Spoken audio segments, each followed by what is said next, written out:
Hello everyone, welcome to the another episode of Mind Map. Our today's topic is Decline of Mughal Empire. First of all, we will see the short introduction of the Mughal Empire. Then, later Mughals, reasons of decline and impact of decline of the Mughal Empire. And lastly, as usual, we will give you a practice question related to the topic. So, let's start with the introduction. The Mughal Empire was established in 1526 with Babur's accession to the throne. In its early period, it was one of the strongest kingdoms in the Indian subcontinent. Aurangzeb is considered as the last strongest ruler, although the decline of the Mughal Empire started during his reign itself. In the 18th century, the Indian subcontinent had gone through various turmoil, which eventually led to the complete decline of the Mughal Empire. Now let's have a look on the later Mughals. After the death of Aurangzeb in 1707, race between his heirs to claim the throne began. The emperors who succeeded the throne after Aurangzeb were called later Mughals. It was the period when the Mughal Empire drastically reduced in its size and influence. The first one is Bahadur Shah first, 1707 to 1712. After the death of Aurangzeb, Prince Muazzam became the emperor, taking the title Bahadur Shah. He adopted policy of compromise and conciliation with Marathas, Rajputs and Jats. He even reversed various intolerant policies of Aurangzeb. However, all these measures to revive the glory of Mughal Empire were not enough. Later, with Bahadur Shah's death in 1712, plunged the empire into civil war again. The next one is Jahandar Shah, 1712 to 1713. After Bahadur Shah's death, his son Jahandar Shah, with the help of Zulfiqar Khan, became the emperor. Zulfiqar Khan was appointed as the prime minister and the administration was virtually in his hands. He introduced the policy of Izara system or revenue farming to improve the financial condition of the empire. Also tries to establish friendly relations with Rajputs and Marathas. The next one is Farrukhsiyar, 1713 to 1719. Jahandar Shah's reign came to an end in 1713 when he was defeated by Farrukhsiyar. Farrukhsiyar became the emperor with the help of Sayyid brothers, who were also known as the kingmakers. He also adopted a policy of religious tolerance and abolished jizya and pilgrimage tax. Later, he was dethroned and killed by the Sayyid brothers. The next one is Rafi-ud Darajat, February 1719 to June 1719, and Rafi-ud Dawla, June 1719 to September 1719. These two emperors ruled for the shortest period of time. Both of them were degenerated and had no interest in the administration of the empire. They were mere puppets in the hand of the Sayyid brothers. The next one is Muhammad Shah, 1719 to 1748. Muhammad Shah also became the emperor with the help of Sayyid brothers.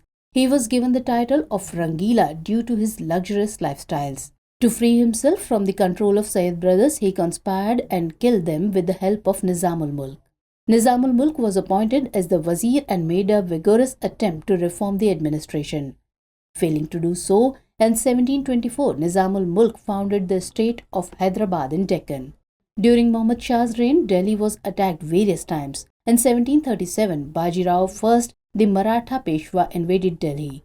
Later in 1739, Nadir Shah defeated the Mughals in the Battle of Karnal. Nadir Shah's invasion inflicted an irreparable loss of prestige and exposed the hidden weaknesses of the empire.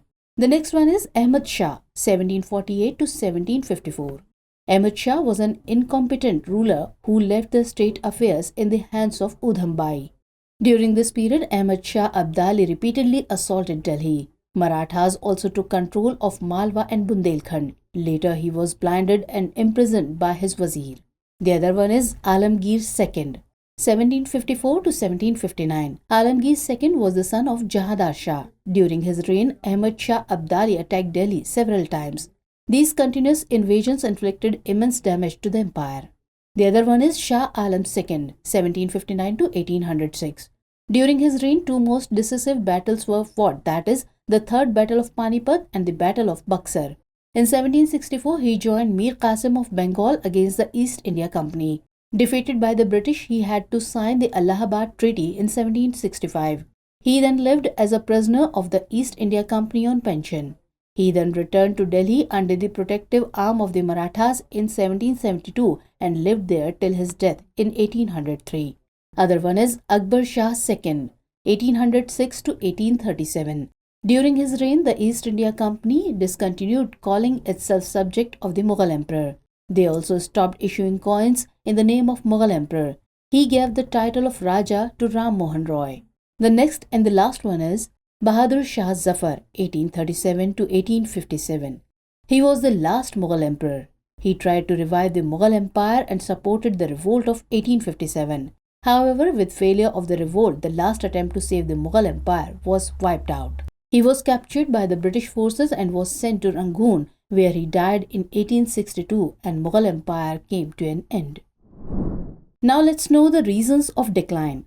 After the death of Aurangzeb, the throne was mostly taken over by incompetent and degenerated rulers.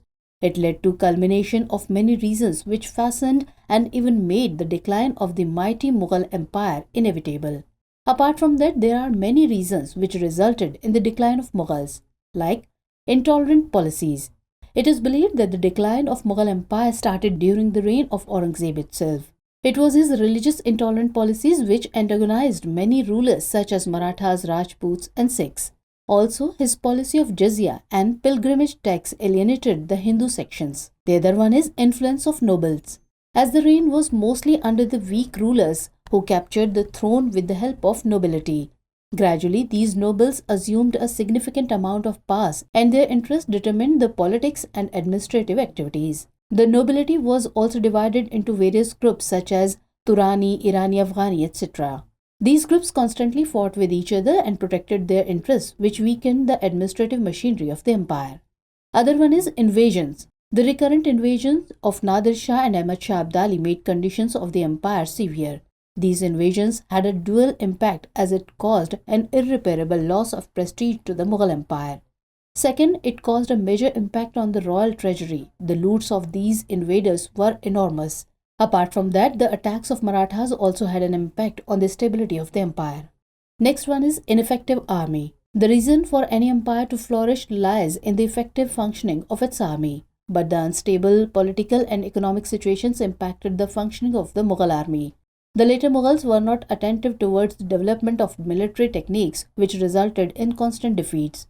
The constant defeat demoralized them and the lack of effective administration made the situation worse. The other one is economic bankruptcy. Since the reign of Shah Jahan, the Mughal Empire faced the economic hardships. Aurangzeb's war in the Deccan also increased the burden on the resources of the empire. These economic conditions deteriorated during the period of later Mughals. The war of successions, invasions and corruption broke the backbone of the financial system of the empire. Now let's have a look on the impact of decline of the Mughal Empire. Rise of regional states. The decline of the mighty Mughal Empire resulted in rise of many regional states. These regional states were mainly divided into three categories. These are successor states, independent kingdoms and the new states.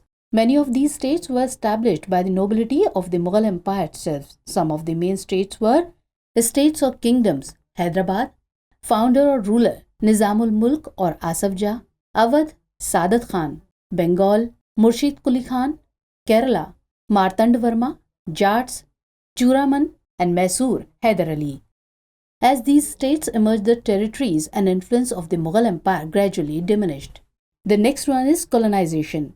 The disintegration of Mughal Empire made the colonization of India smooth for the British. Although in later years the Mughal Empire was just a symbolic kingdom, but it had the binding power which was seen during the revolt of 1857. But with its decline, the last hope to unite all the regional kingdom to provide a united front against the British also ended. Okay, now it's time for the practice question.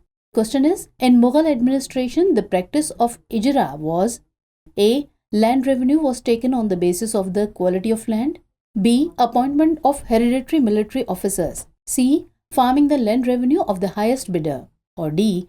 Reserving the best lands for king's own treasury. The practice question for mains is: the roots of the disintegration of the Mughal Empire may be found in the Indian economy and external incursions. Discuss. So that's it for today. Stay tuned for the next episode. Till then, Jai Hind.